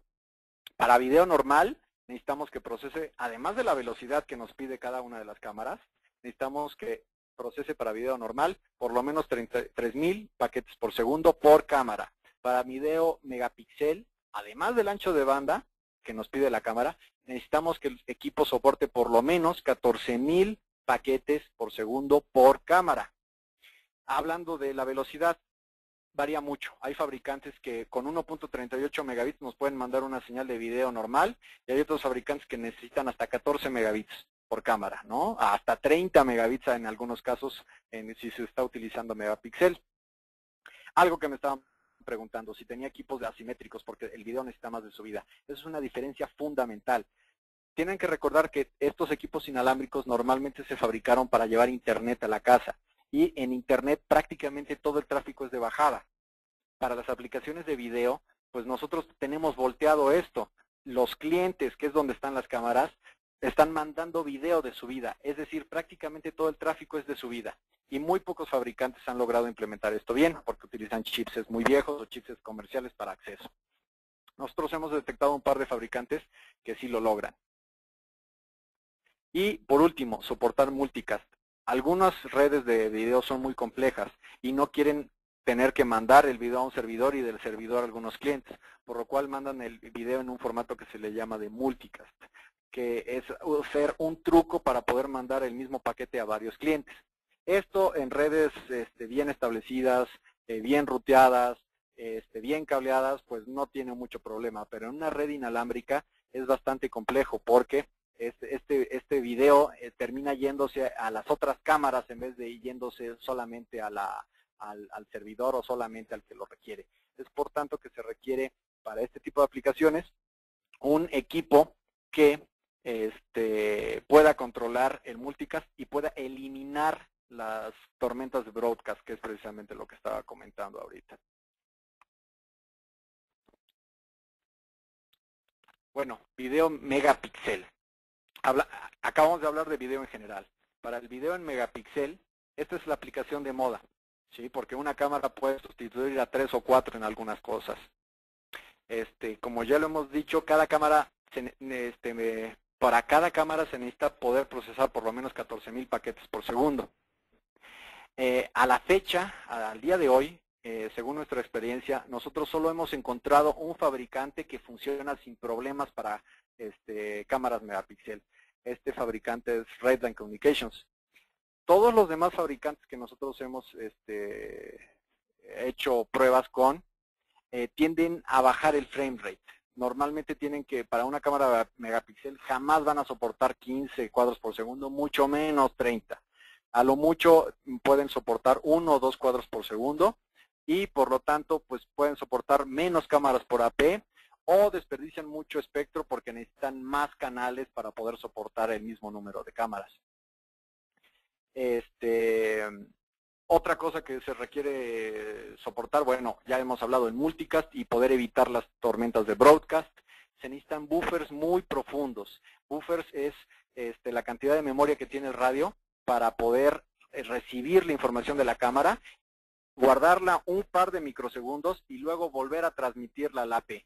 Muchas de estas cámaras de repente transmiten por ráfagas y en un milisegundo pueden andarte mandando lo que deberían de transmitir en un segundo. Es por eso que los equipos tienen que tener un buffer bastante profundo. Y bueno, en general, todo esto lo que viene aquí, ¿no? Hay unas partes en inglés, perdón, esto lo copiamos directamente de la presentación del fabricante. Los que quieran más detalles sobre esto, el próximo seminario es precisamente de todo lo que se necesita para trabajar con videovigilancia y en específico con megapíxel. Los invito a que se reúnan con nosotros en ese seminario. Bueno, ya hablamos de video, ya hablamos de los mejores equipos para transmitir video. Ahora vamos a hablar de Wi-Fi. Mucha gente me dice, oye, ¿qué pasa con Wi-Fi? ¿Puedo mandar video por Wi-Fi? Bueno, es demasiado duro decirlo, pero por los problemas de contención que normalmente tiene Wi-Fi, por los problemas de colisiones que normalmente tiene Wi-Fi, por el problema de que se cae con el multicast Wi-Fi, por el problema de que no soporta muchas cámaras, por el problema de que no da mucha distancia y que es ineficiente en el manejo del espectro, por todo esto el Wi-Fi convencional apesta. O sea, esa es la conclusión. Wi-Fi convencional no sirve para video. Pero, ¿qué tal acerca de Wi-Fi no convencional?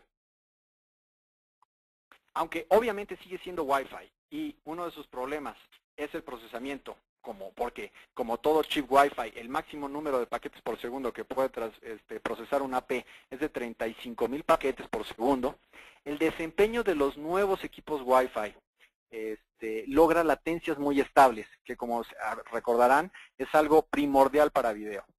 Tienen muy baja pérdida de paquetes. También estas dos cosas, que tengan muy baja latencia, sean muy estables y tengan muy poca pérdida de paquetes, eso nos permite poder utilizarlos para algunas aplicaciones de gama alta. ¿Qué aplicaciones son? Bueno, pues el video de seguridad. Podemos utilizar Wi-Fi para circuito cerrado de televisión con ciertas limitaciones. Es decir, lo podemos usar para un campus chico, un campus cerrado, para una universidad, para una oficina, para una fábrica. Obviamente yo no recomendaría utilizar Wi-Fi, inclusive Wi-Fi no convencional, para una red metropolitana de 30 o de 40 kilómetros, ¿no?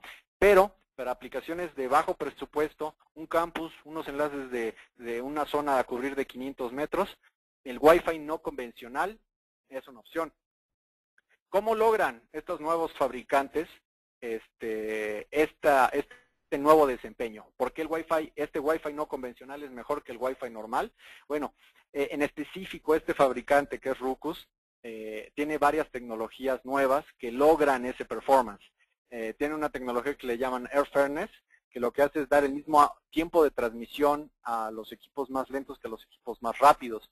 Tienen una tecnología que se llama beamforming, que son antenas que modifican su patrón de radiación dinámicamente. Los APs están administrados con un controlador central, lo cual permite que no estén sobrepoblados. Tienen polarización cambiante en cada uno de los APs para intentar tener la misma polarización que el CPE que están, al que están tratando. Esto y muchas otras tecnologías nuevas hacen que esta marca de Wi-Fi tenga un súper desempeño, ¿sí? Pero obviamente, como siempre hemos dicho en este seminario, hay una tecnología para cada aplicación. Ni todo se puede resolver con Wi-Fi, ni todo se puede resolver con acceso, ni todo se puede resolver con licenciados. Cada proyecto tiene una parte de cada uno de estos equipos. Bueno, alguien me platicaba, bueno, ¿qué tengo que hacer para poder tener un buen enlace inalámbrico? Lo mejor, lo más recomendable es tener buenas prácticas. Entre ellas, lo más sano es planear, ya sea con ingeniería de gabinete, en la cual nosotros los podemos ayudar, o por lo menos verificar enlaces en línea de vista óptica en los enlaces sencillos. Nosotros recomendamos calcular la primera zona de Fresnel para enlaces de más de 10 kilómetros. Para los enlaces cortos con línea de vista óptica, normalmente es suficiente, con un buen equipo. Si quieren hacer un enlace de 10 kilómetros con Wi-Fi, pues lo más probable es que no les funcione, ¿no? O sea, ni siquiera calculando la línea de Fresnel. Una buena práctica también muy recomendada es que los enlaces con línea de vista siempre funcionan mejor, ¿sí? Es decir, siempre buscan la línea de vista. A veces mucha gente agarra y dice, no, mi equipo es sin línea de vista y lo puedo lograr. Lo mejor siempre es buscar línea de vista. Es una buena práctica. Siempre es mejor intentarlo hacer así. Y solo intentar usar enlaces sin línea de vista con rebotes en distancias cortas, con un buen equipo. Y para evitar una obstrucción mayor, es decir, si necesitan una torre de 50 metros para librar un edificio y en la siguiente cuadra tener el otro radio, bueno, en ese caso pues sí es bueno intentar un enlace sin línea de vista. Si nosotros queremos una regla básica o que tengan en la mente es que mayores velocidades normalmente implican más antenas más grandes. Mayores distancias también normalmente implican antenas más grandes, ¿no? No quieran lograr un enlace de 190 kilómetros con una antena de un pie. O sea, de entrada el cálculo no les va a dar jamás eso. Entonces, otra regla normal que pueden tener en la cabeza es que los enlaces punto a punto normalmente logran mayores distancias que los equipos punto multipunto. Y es precisamente por la diferencia de las antenas que tienen que meter. Resumiendo nuestro webinar, tenemos que para seleccionar la antena, para mí lo más importante es la aplicación. Es decir, tengo que ver si va a ser un punto multipunto, una punto a punto, etcétera. Después de eso, tengo que ver con la calidad de la antena. Una buena antena, como ya les había dicho, nos va a evitar fallas fantasma, que son normalmente las más difíciles de corregir. Uno tiene un enlace que un día funciona o sí, un día funciona no, y está checando 1000 radios y cambia y todo. A veces ni siquiera se toma la consideración de pensar si la antena está fallando porque el radio sí está transmitiendo. A veces la antena es lo que está fallando. Una buena antena nos evita fallas fantasma. Escoger el material de la antena. Bueno, no es lo mismo utilizar una antena de lámina en la Ciudad de México que utilizarla en el mar. Si tú pones una antena de lámina de acero en el mar, en 3 semanas está completamente oxidada y en un mes ya no queda nada de la antena. En ese caso, por ejemplo, es mejor utilizar una antena de aluminio. Selección de la banda. Normalmente la selección de la banda, uno usa las que el cliente tiene. Si el cliente quiere licenciados, pues se le dan licenciados. Si el cliente prefiere usar banda abierta, pues se usa banda abierta. Otras veces la aplicación implica la banda que se tiene que usar, ¿no? Si es una aplicación de seguridad pública y hay permiso, pues se puede utilizar la banda de 4.9 GHz. Y otras veces también la saturación de cierta banda nos hace tomar la decisión. A veces queremos utilizar un equipo en 5.8 GB y vemos que está saturado y pues tenemos que cambiar un equipo a 2.4 GB porque en esa banda no está saturada.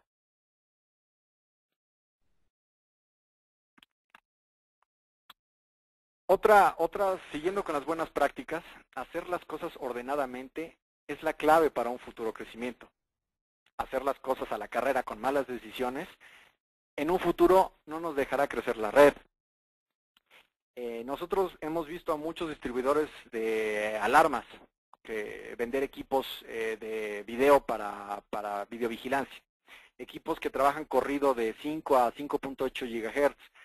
Pasando en medio de esas dos bandas por bandas reservadas y sin importar qué canales usan. Debido a las limitaciones de estos equipos y malas decisiones en el diseño, es la única forma que tienen ellos para poder funcionar. Desperdician espectro e invaden bandas no autorizadas. En Alliance buscamos que eso nunca les suceda a nuestros clientes. Y es por eso que los invitamos a trabajar con nosotros y se integran a nuestro canal. Nosotros somos especialistas en el mundo inalámbrico. Les puedo asegurar que nadie en el país tiene un portafolio tan completo en este rubro como nosotros de inalámbrico, ni profesionales tan capacitados como nosotros. Por último, los quiero invitar a los próximos 2 seminarios. Como les dije, este seminario es de básicos. Los próximos 2 seminarios son mucho más avanzados. El 6 de julio tenemos uno precisamente de utilizar inalámbricos en videovigilancia, específicamente para Megapixel. Es el próximo 6 de julio, más o menos a esta misma hora. Luego el 3 de agosto tenemos precisamente otro seminario también para mandar video, pero sobre de Wi-Fi, como les dije, en aplicaciones de bajo presupuesto para campus y universidades. Les pido que se puedan registrar a estos seminarios. La invitación es la misma que les llegó para este seminario, únicamente tienen que picarle a donde dice regístrese aquí a estos seminarios. También son sin costo para todos ustedes. Y bueno, voy a quedarme aquí un par de minutos más contestando aquí las preguntas que tengo pendientes.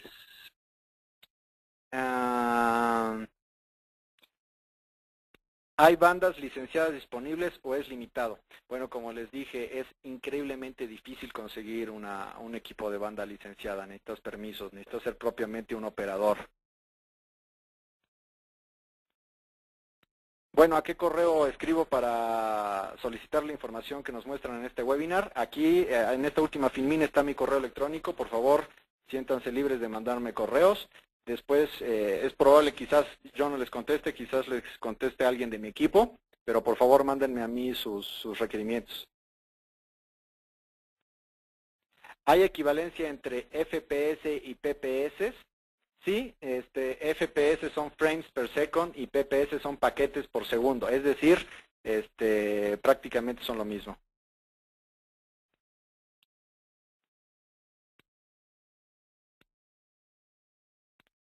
Ok, aquí hay alguien con un requerimiento de un cliente de gobierno específico. Este tipo de preguntas tan específicas, por favor, mándenmelas por correo y con mucho gusto les contestamos. ¿Cómo definen las fallas fantasma? Bueno, es un concepto que se usa mucho en campo. Una falla fantasma es una falla que llega, un día sucede y cuando mandas a llamar al técnico llega y pues no está. Es como si fuera un fantasma, nadie la ve, nadie sabe que existe, pero ahí está, ¿no? Eso es una falla fantasma. Es una falla muy difícil de detectar. Sucede todos los días a las 3 de la mañana y tienes que ir a las 3 de la mañana a verla, ¿no? Condición absoluta, estar en capa 3 y por qué no en capa 2, Bridget. Bueno, todo lo que no hemos estado hablando, precisamente todos estos equipos trabajan normalmente en capa 2, muy pocos trabajan en capa 3. Pero trabajar en capa 3 ayuda mucho. ¿Cuál es la forma de poder disminuir el tiempo de latencia entre equipos o qué factores influyen en los tiempos de latencia? Bueno, la mejor forma de disminuir el tiempo de latencia es comprando un buen equipo. Eso es lo mejor. Si compraste un equipo que es una basura y tiene una latencia muy mala, pues tienes que disminuir el número de saltos, tienes que llegar en la forma más rápida al punto donde quieres sacarlo. Pero si tu latencia es tan mala que con un solo salto ya tienes mala latencia, lo más recomendable es cambiar el equipo. ¿Cuáles fabricantes sí logran buenos equipos asimétricos? Bueno, aquí yo les recomiendo Redline, es el que nosotros hemos probado, es el que nosotros recomendamos. Obviamente hay muchos fabricantes allá afuera que son buenos, pero tienen que preguntarles precisamente todo lo que hemos hablado aquí. Para más información, les invito otra vez, por favor, regístrense a los próximos seminarios, son mucho más avanzados. Para la gente que tiene dudas avanzadas, ahí se las van a resolver. ¿Cuáles son las diferencias de las técnicas de multiplexaje que utilizan frecuencias ortogonales y los accesos al medio que utilizan códigos ortogonales como CDMA? Bueno, hay equipos que de hecho sí utilizan códigos de acceso al medio. Es una lástima, pero son los menos. Muy pocos equipos de bandas abiertas utilizan códigos de acceso al medio. Normalmente es una tecnología reservada para los operadores celulares, porque normalmente es muy cara. Pero sí hay equipos que lo logran y hay varias tesis. Aquí a Víctor Peñalosa, si gustas, mándame un correo y te puedo mandar una tesis de un amigo mío que está comparando OFDM contra CDMA precisamente. ¿Cuáles son los dos fabricantes de chipsets que tienen mejor ancho de subida? Bueno, de hecho, prácticamente nada más hay dos. Si vas a utilizar un chipset comercial, nada más hay de dos sopas. O utilizas chipsets Atheros o utilizas chipsets Broadcom. Por desgracia, los dos no son muy óptimos para el ancho de banda de subida. De hecho, por ejemplo, este fabricante que nosotros recomendamos, Redline, utiliza un chipset propietario. Es un chipset que nada más ellos usan, ellos lo fabricaron y por eso logran tener tan buenos anchos de subida. Diferencia en video normal y en megapíxel, bueno, ya lo platicamos, es prácticamente un factor de 4 o de 5 en cuanto a paquetes por segundo que se necesitan procesar para video o para megapíxel.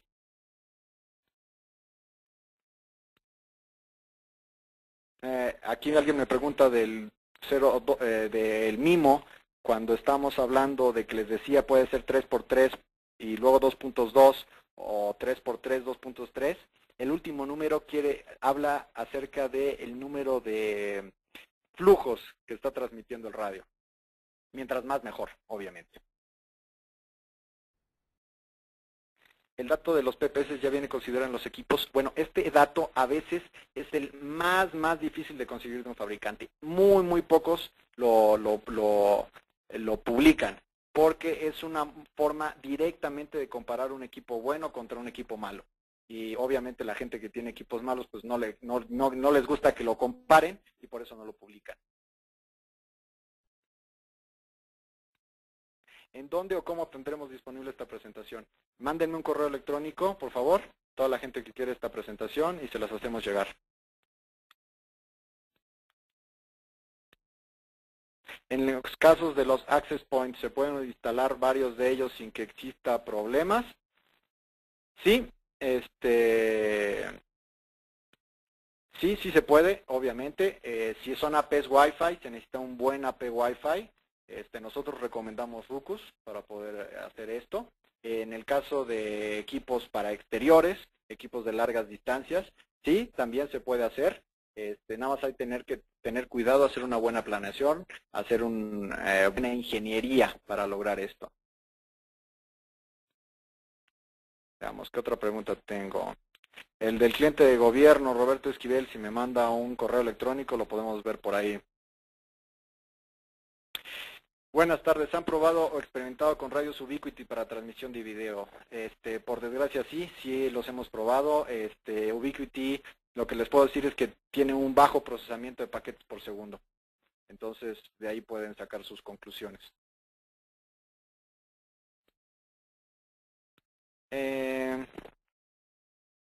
¿En qué casos tendría el efecto de espejo en las antenas? No sé cuál es el efecto de espejo, capaz que se está refiriendo a las reflexiones y las refracciones. Estas suceden en mayor medida cuando nosotros no estamos respetando librar la primera zona de Fresnel.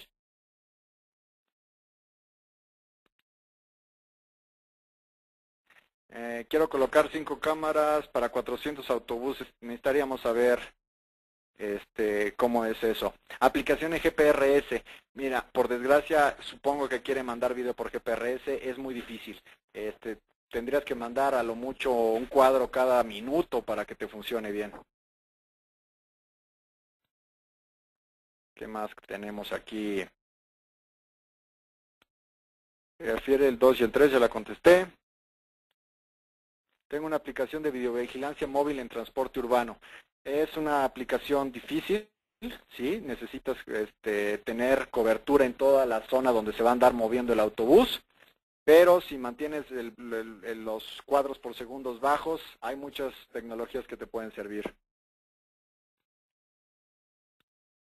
¿Qué más tengo aquí? Tengo un cliente que necesita un enlace punto a punto de 60 kilómetros. ¿Qué antenas recomienda? Necesitamos calcular ese enlace.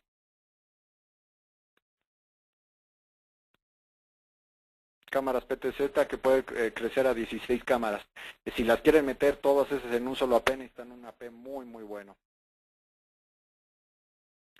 Tenemos una red de video, pero siento que el video se ve lento en algunas cámaras. Eso puede ser por el inalámbrico, puede ser que estés perdiendo paquetes y por eso se vea lento, o también puede ser por la configuración de video de esas cámaras, capaz que les colocaron que tengan menor resolución o menores cuadros por segundo para evitar que se perdieran paquetes y se cayera por completo el video. Ahí tendrían que checar precisamente esos parámetros de las cámaras de video.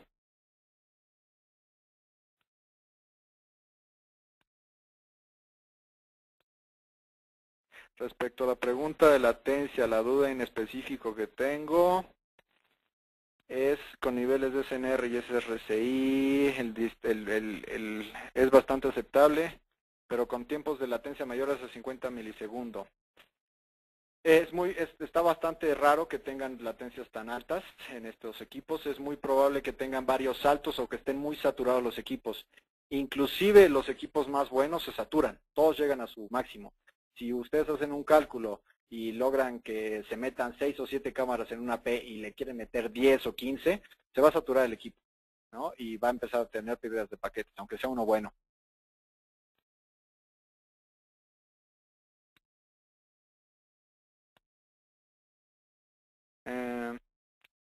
¿Qué tipo de radios recomiendas para aplicaciones de voz y datos? Bueno, nosotros recomendamos normalmente lo que nosotros comercializamos. Nosotros comercializamos Redline Communications para aplicaciones de aplicación crítica, video, voz, datos. Si es un equipo para web, puedes utilizar un equipo de menor costo.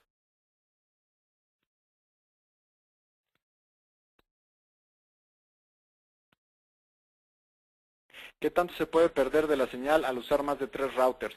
Si tu red está bien hecha y está bien configurados tus routers, no debes de perder nada, nada más vas a subir la latencia. ¿Qué tan eficientes son los productos de la marca Huawei? Bueno, Huawei es un fabricante bastante grande chino. Es muy probable que tenga equipos en estas bandas, pero hasta donde yo sé no los están comercializando en el país. Es más, creo que no los están comercializando ni en Latinoamérica.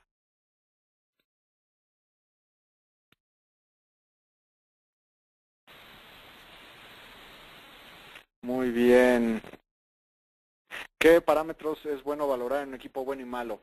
Como ya los dije, lo más importante son los PPS, la calidad del equipo como tal, la eficiencia espectral también.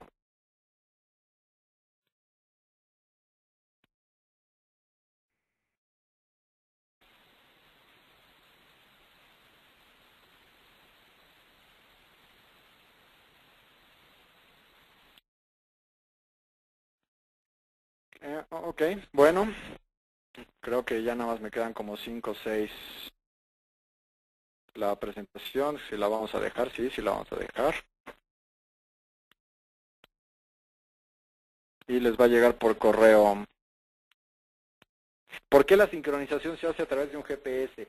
Bueno, nosotros necesitamos una referencia para sincronizar. Y la forma más fácil de lograrlo es con un GPS. Podríamos generar un pulso local en cada radio base y sincronizar así los equipos.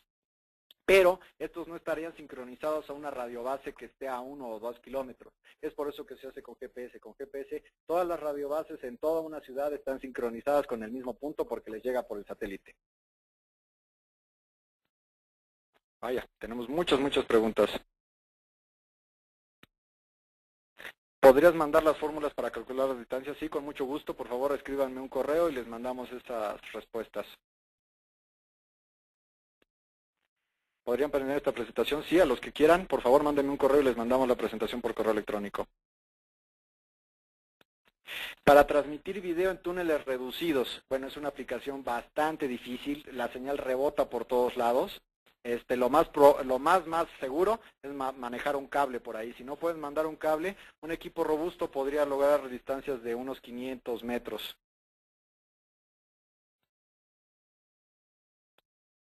¿Me podrías decir cuál es la latencia de los equipos? Depende del equipo. Nuestros equipos normalmente tienen latencias de menos de 2 milisegundos. Bueno, tenemos aquí una persona de Bolivia, Ronald Sáez. Ok, bueno, creo que ya prácticamente todas las... ¿Cuál es el PPS de los equipos AN80i? Bueno, puedo contestar esa, nosotros manejamos esos equipos. La AN80i maneja 176,000 paquetes por segundo. Si estoy mal, bueno, pueden acusarme con la gente de Redline, que es la que está dando el próximo seminario. Ok, bueno, esa sería la última pregunta. Y no me queda más que darles gracias por estar en este seminario y invitarlos por favor a que se firmen y se registren a los próximos seminarios. Hasta luego.